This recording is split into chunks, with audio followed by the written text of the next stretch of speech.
તો ગઢડા તાલુકામાં માંડવધાર રોડ પર ખાખી વર્દીમાં રહેલા પોલીસ કર્મચારીઓની માનવતાનું જીવંત ઉદાહરણ જોવા મળ્યું। ત્યારે મળતી માહિતી મુજબ એક નાનું ટ્રેક્ટર રોડ પરથી પલટી મારીને નીચે ખાબક્યું હતું। જોકે આ દુર્ઘટના સમયે જિલ્લા ટ્રાફિક વિભાગની પેટ્રોલિંગ ગાડી ત્યાંથી પસાર થઈ હતી।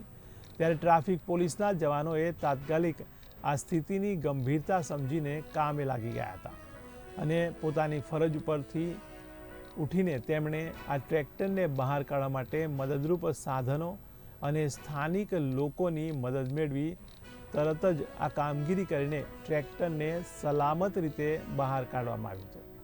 ત્યારે આ દ્રશ્યએ ત્યાં ઉપસ્થિત લોકોના પણ દિલ જીતી લીધા હતા।